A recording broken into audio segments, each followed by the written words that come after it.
Peace, and blessings, everybody. I wanted to make this video real quick to touch on some very important aspects in my life. First and foremost, my name is Aldo Victor. I go by A Victor or Victorious Al. I'm a first generation born Haitian American, Floridian, ex-military, and a petite diaspora, with a passion for Haiti and just being connected or getting reconnected, searching for answers to questions that I've always carried growing up from my ancestors, who's who, grandmother, grandfather, mother's side, father's side, just trying to reconnect, trying to build the pieces that that I missed growing up, because I did not grow up with my siblings or with my family per se. A little backstory: my mother passed when I was maybe 5, and then my father gave up his rights or whatnot, so I grew up without a family foundation in terms of my immediate family as mom, dad, brothers and sisters or whatnot.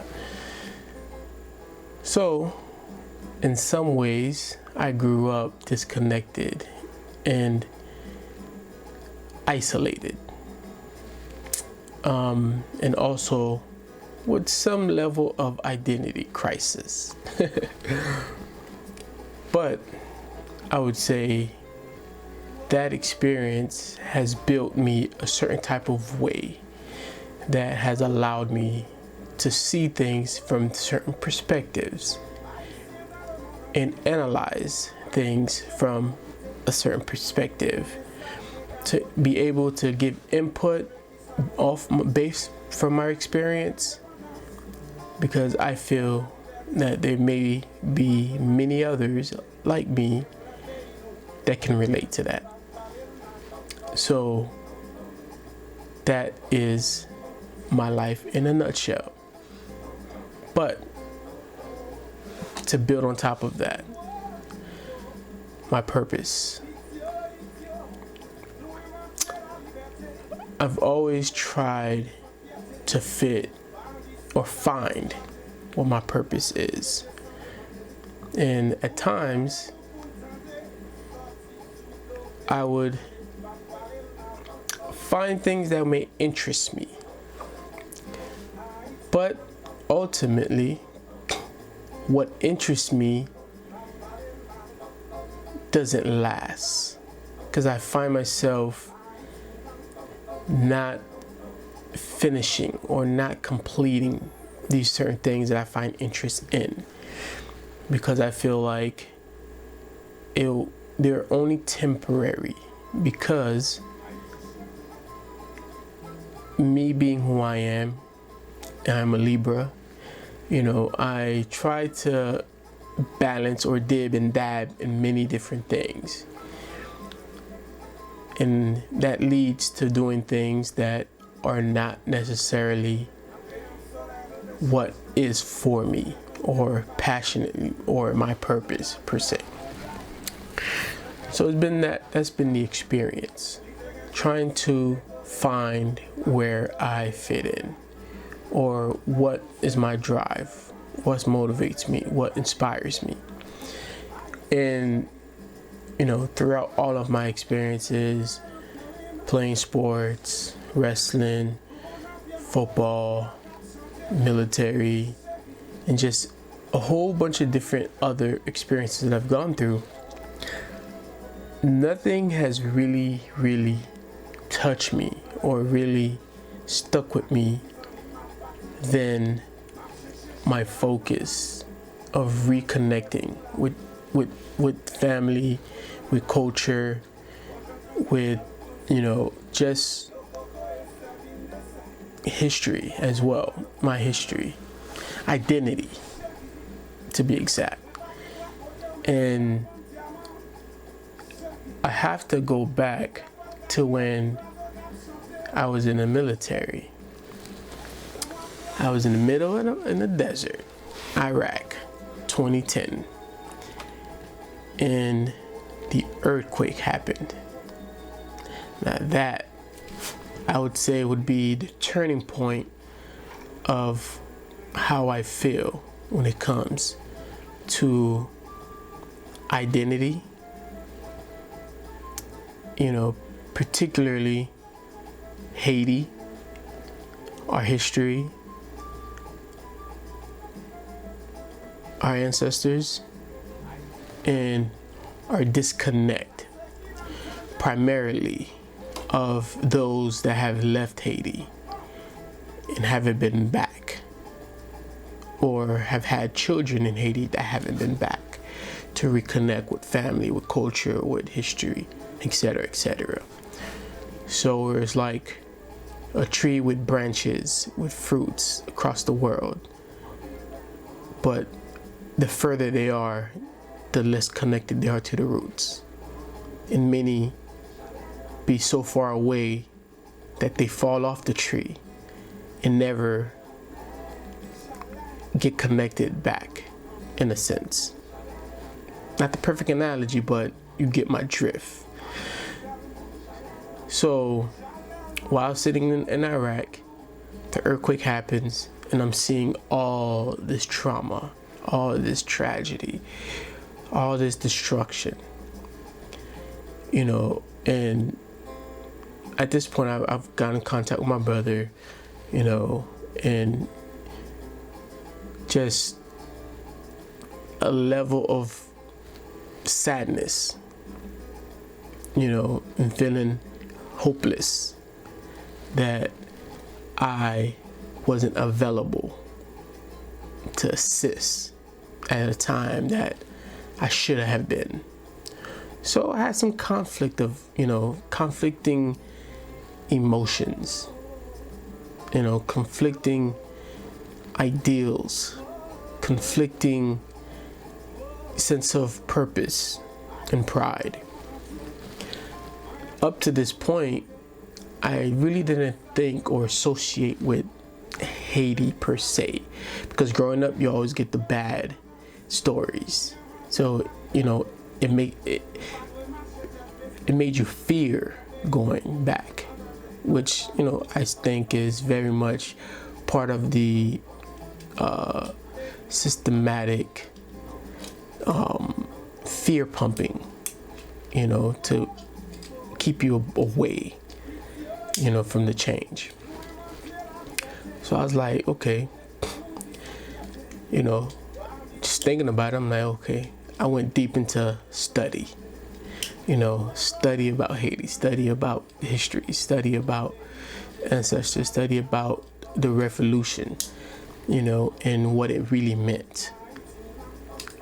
And that opens Pandora's box, and I just started analyzing, started contemplating, started brainstorming about what is what, how is this and that, this and this. Just, realizing, man, I'm finding my purpose, finding my identity, finding what I have been lost through majority of my life. So it was a very important, pivotal moment in my life that I was like, okay.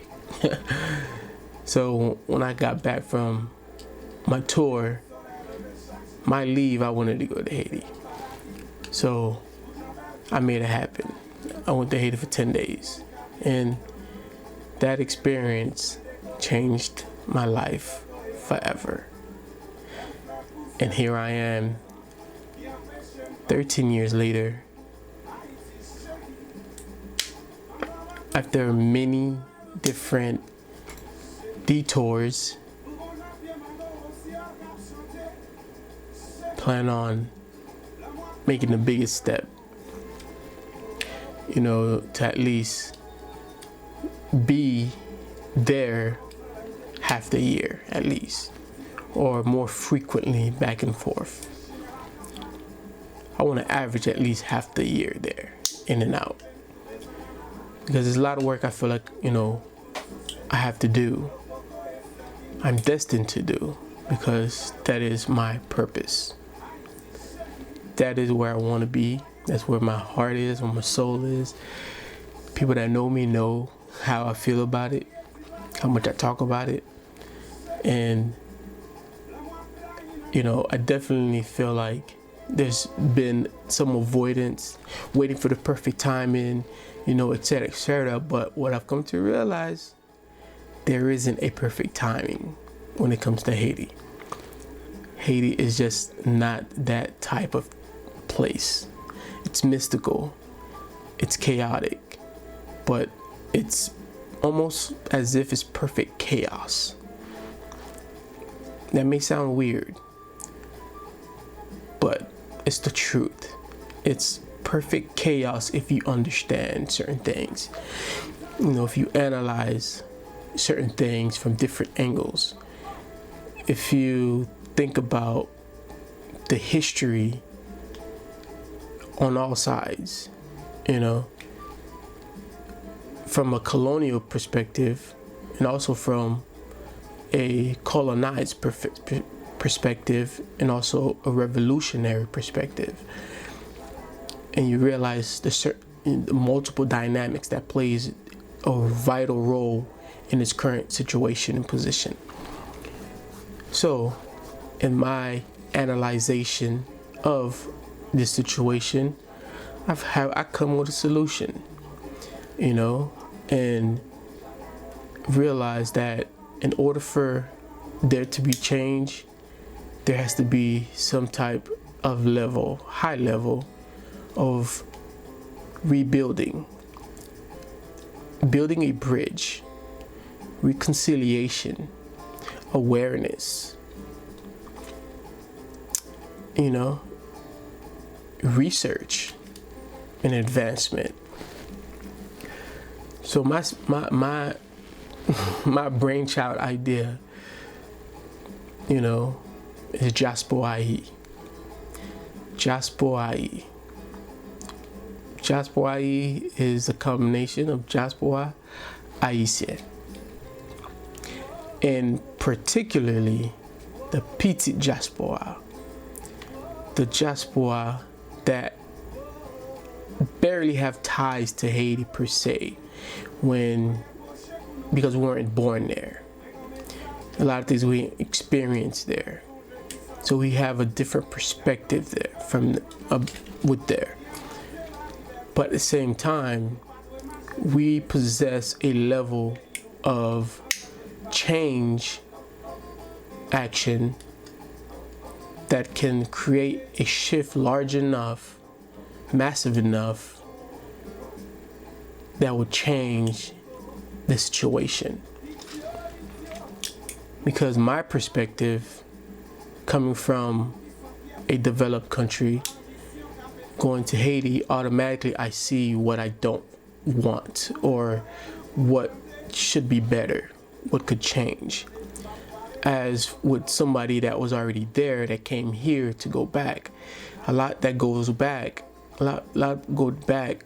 from a perspective that now that I'm in a better position, I can do better in this current system. Not many of them think about changing the system, but more exploiting it even more because they're in a better position to do so. But the people that have not been in that situation already can't compare that, because automatically they'll think what they can change. So my mission is to bring enough of us back and connect and reintegrate through DyasporAyi and all the different initiatives that we're going to be working on to make it happen. Because if I could get you to Haiti, I guarantee you'll see what you want to change. And that in itself will open a Pandora's box. to the next level. And the change will happen immediately in you, and then gradually in Haiti. So look forward to more content. Look forward to more perspective thinking, more, interaction, etc., etc. Because I've been sitting back, and it hasn't been productive for me because I have not been following my call and my purpose. So I'm on it now. I'm picking up the mantle again, and I'm pushing it. I'm gonna push it further than I ever have, and I look forward to seeing this change. And I think it's gonna happen sooner than we think.